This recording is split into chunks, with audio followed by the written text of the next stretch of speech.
Hi everyone, welcome back to my channel, and today some basics.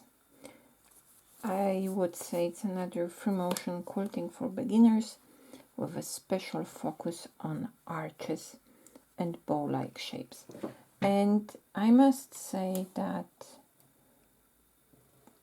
an arch is one of the most commonly used shapes in free motion quilting, and it is extremely versatile. And if you know how to quilt a good arch, you can quilt quite a lot. So let me start from a short setting. So I have my fat quarter of some gray solid fabric. For contrast, I chose a relatively dark magenta, so it's not my favorite color, but it will show great on the quilt. And I made some markings with 1.5 inch spacing, and they are simulating for now just a sashing on or a thin border in your quilt. So I will start, and this is a very good setting to start with different types of arches. So let me start with a very basic one. So I start at one line.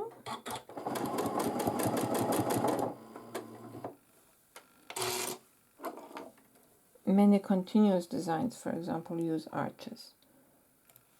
So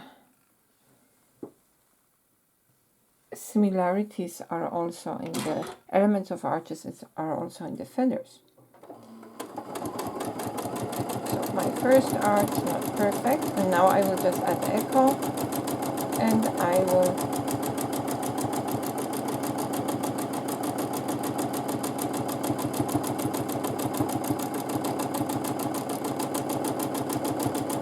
just echo the first shape.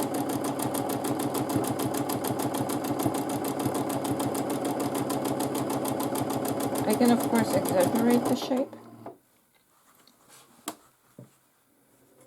so it's a bit more round.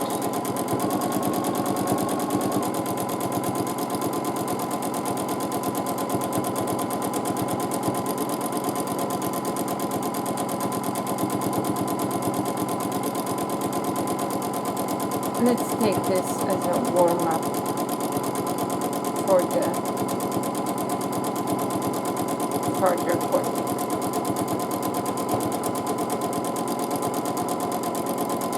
And in this kind of arch, I want to keep the spacing between the one line and the following one relatively constant. Why I'm saying that? Because it's one of the design details that may have a large impact.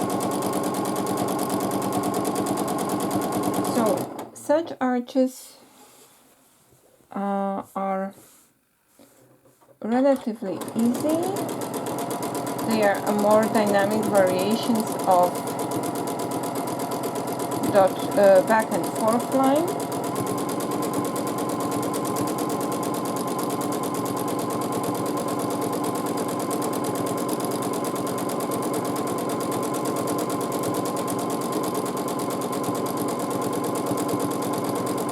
That's what you can call the very basic shallow arch shape. What you can do also is, in this case I showed you that we want to keep this spacing more or less constant. What you can do is you can exaggerate that.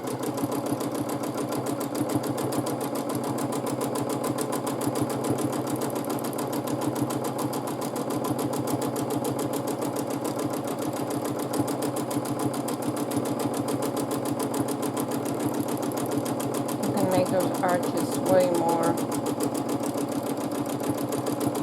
extreme in shape.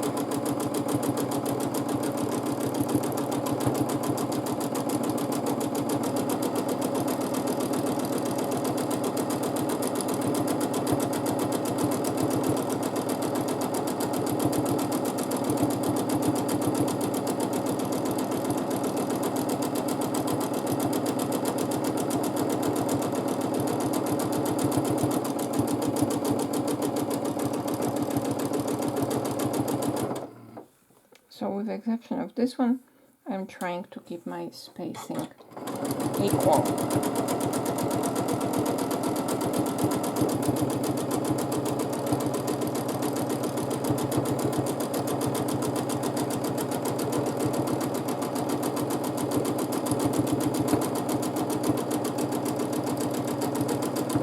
But we can change this shape and this regularity and start going for crescents.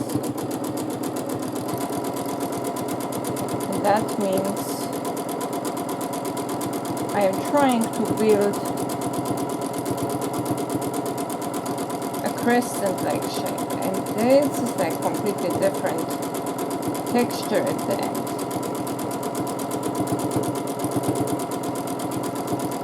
It's much more interesting, but the point is I'm trying to bring those arches to a point at the edges.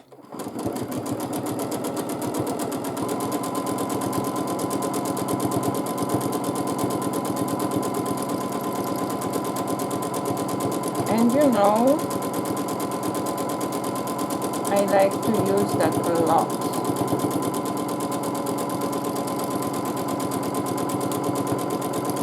And that's what I meant, that practicing arches will help you also to quilt your feathers, because of the way how I am going for this point at the edges. Yeah, I'm really trying to build a crescent moon or a croissant shape, depending on how hungry you are.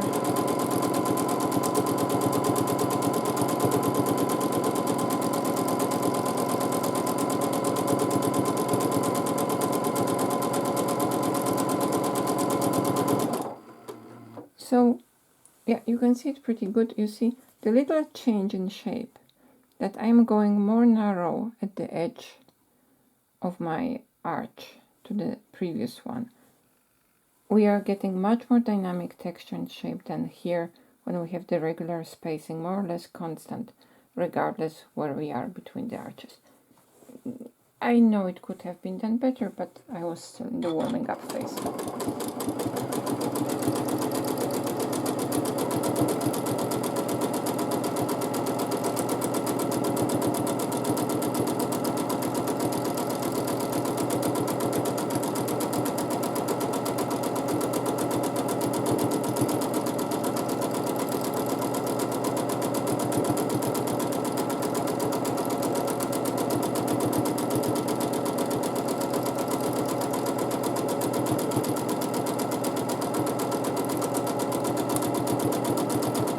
There are lots of possibilities with this design, with the nested arches. All depends on your idea. So now the next one, so that was already the third option. Let's combine those two and let's see what will be the effect. So I'm starting with my arch, first one, and I'm quilting a crescent, relatively narrow. Then I'm giving an offset and then echo the shape and then doing a crescent. Echo and crescent, or thinner echo.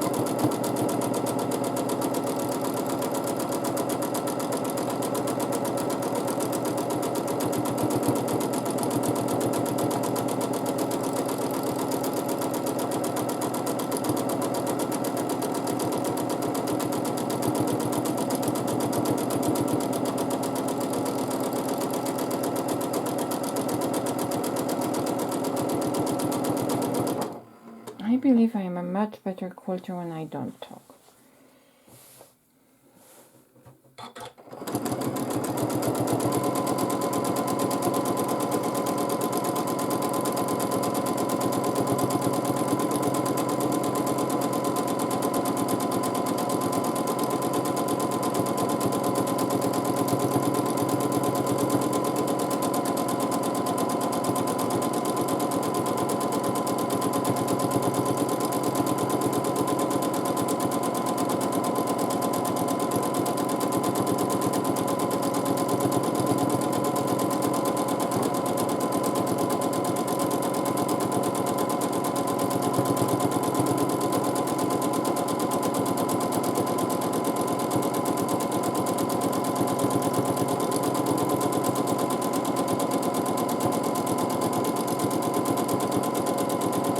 So you can already see that's again completely different sashing design. And now let's do something else more dynamic. Let's add some variations to the arches, and let's start actually in a corner. I know you've seen me already doing that several times, but that's just, let's repeat that. This is also an arch, only now I am changing the radius as I expand. It's kind of like a rainbow pattern, or you can imagine it as waves propagating in still water after we dropped a stone. Now I can actually, I forgot what is the name of this pattern. It's like the Baptist fan, I think it's the name. So I can actually continue with the same direction and just make now a new, that will be an interesting one, yeah. So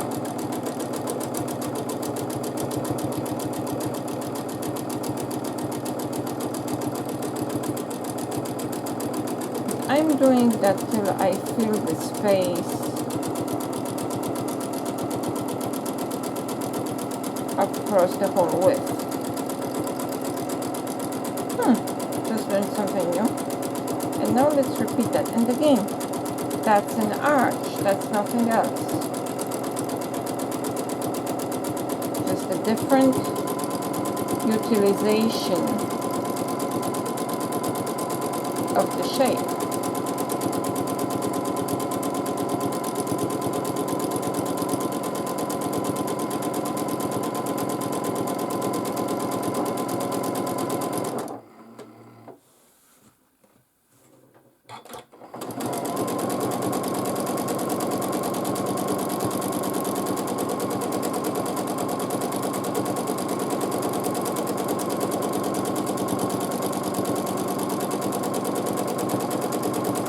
The reason why I chose the name Nerd for my nickname, because I just love to see the influence of those little parameters when I quilt. So again, this is all the same shape as I do that. So let me zoom out shortly. And you can see the completely different look. It's the same shape. I am just modifying the size, the density, a little bit the radius, but it is only arches. Nothing else, nothing more. So as I said, just this one shape will give you many different possibilities. So let's call this one more.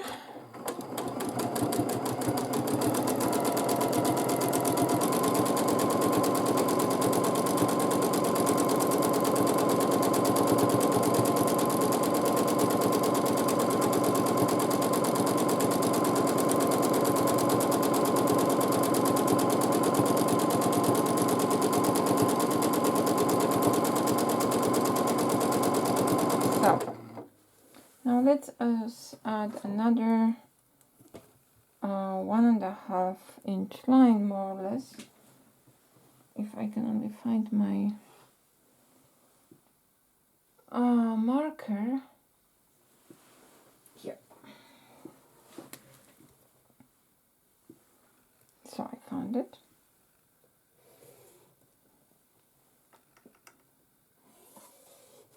So now we have 1, 2, 3, 4, 5 different ideas, even if the first two were kind of similar. So let's see what will happen, how it will look like if I am changing the directions. So now I'm propagating from the right upper corner down.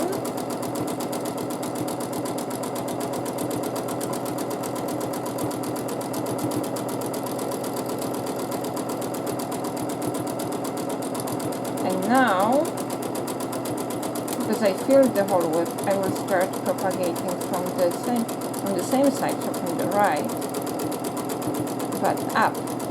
my left side.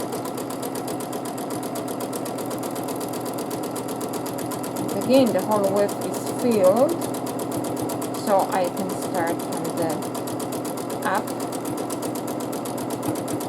and going down.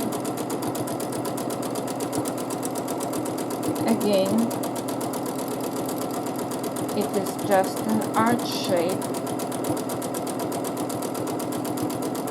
where I keep the distance of all the points. Try to keep it equal so there is no crescent shape.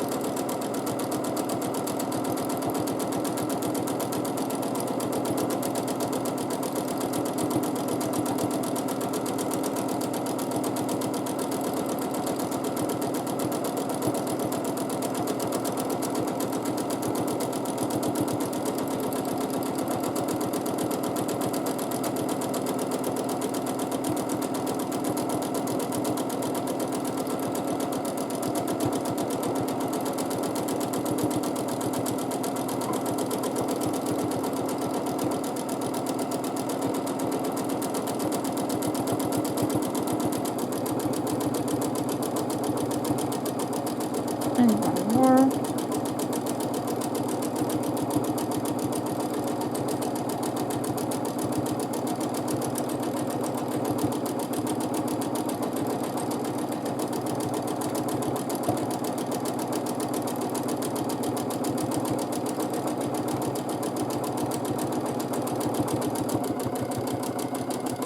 This idea looks also great with straight lines, but I like the arches because they have more dynamics. So now let's compare those two next to each other, and you can see here we have more dynamics, here we have more uniform texture expanding all in one direction, and again the same shape. So much fun. 1, 2, 3, 4, 5, 6. I think I can come up with one more, at least. So let's draw some more lines. So we can do a similar game or play similar game with the crescents.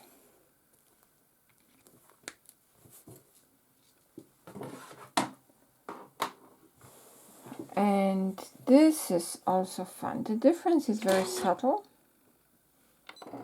but the texture looks slightly different. So at least I hope I can show you that. So let's start.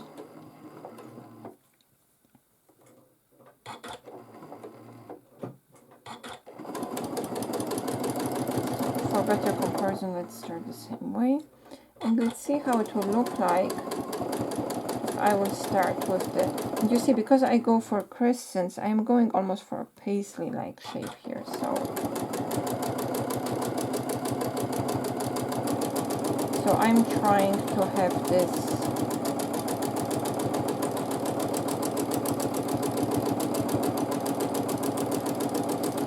so you see, this is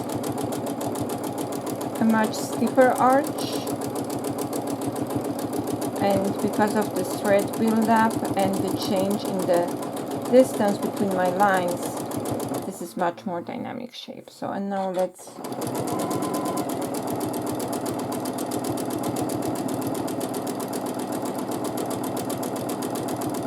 this is what it will look like if I will just go always from the same side.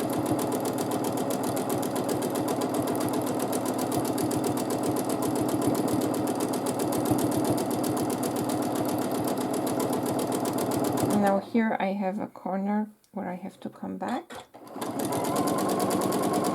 a problem, I'm just adding one extra. Then I can come back down here and go on.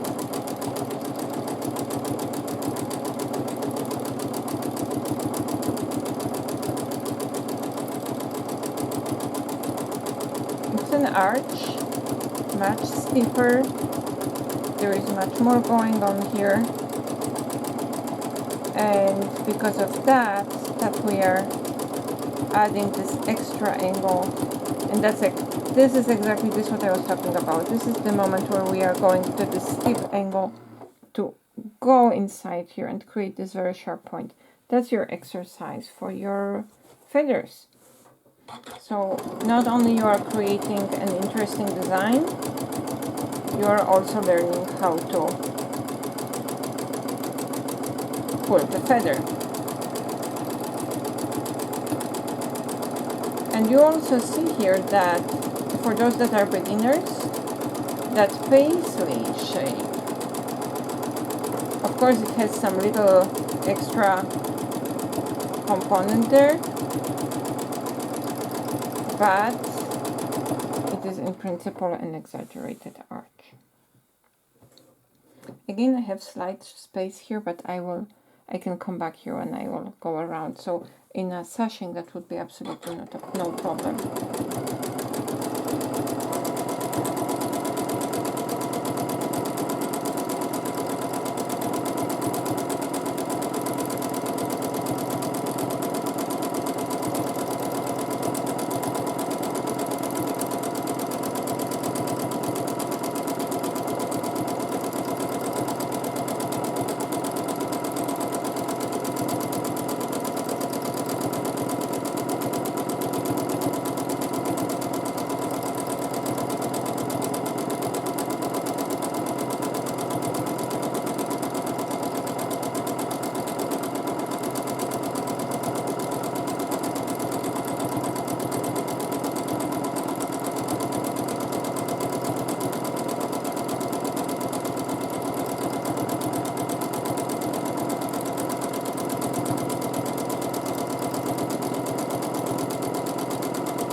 What I did right now, it's like that those arches, crescent arches or nesting arches are overlapping with this one. So I'm just drawing, like quilting a small echo line here.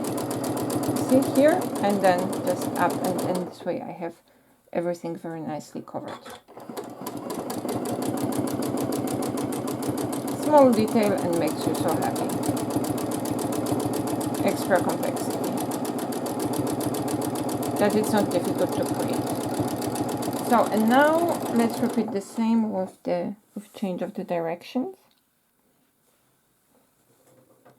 So let's start with steep arch and expand from one corner till we are covering the whole width of the stripe,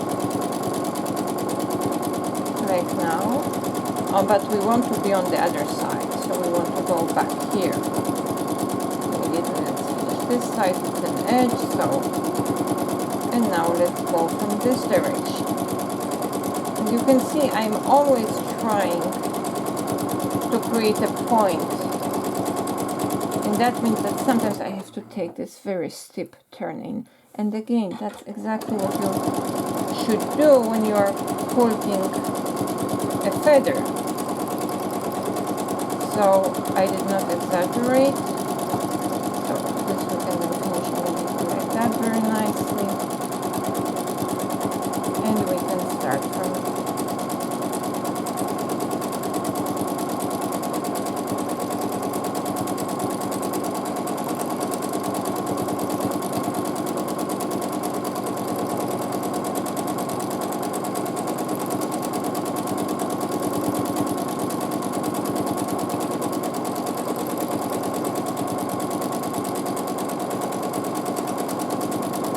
So here I am not going into crescent because I'm kind of continuing this line, and I can immediately go back here and finish it on this side, and I can go here, and I'm ready to go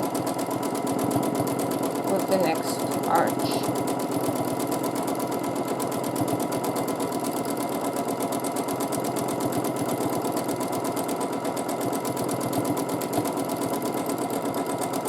So they almost look like paisleys, and no wonder, because paisley is just an exaggerated arch.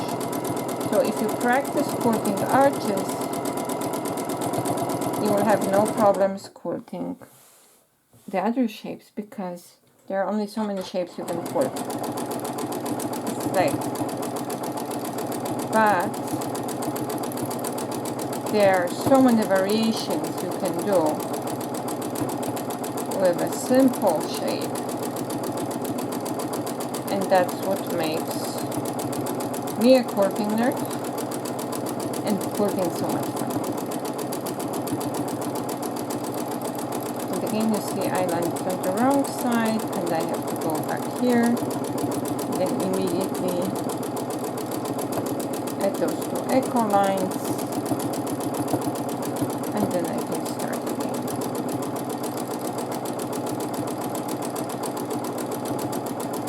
I think that's the main difference between the nested arches and the echoed arches, is that the nested arches look so much more organic in their character than the regular arches with an echo.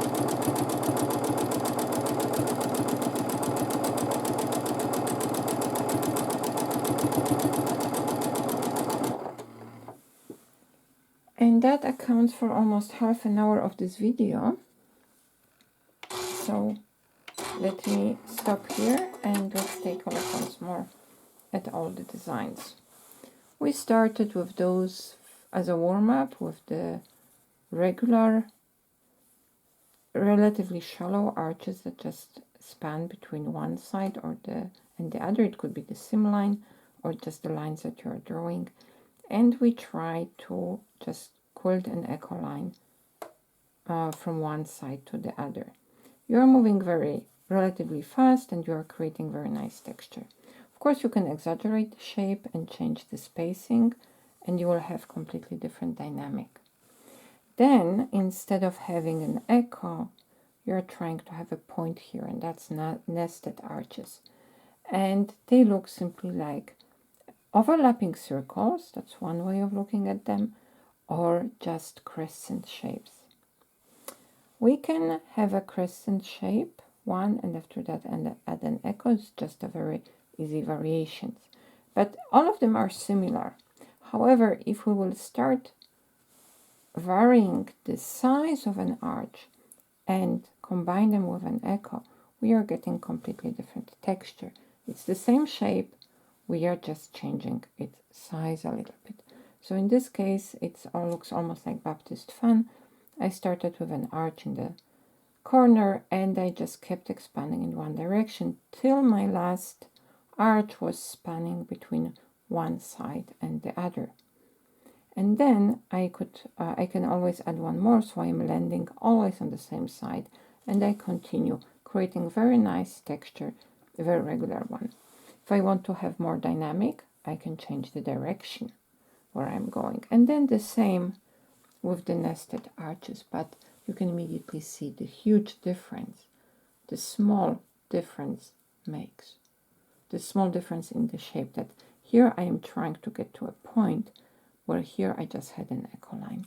Please practice that. Let me know what you think about this series of exercises, and if maybe helped you to understand one or the other shape.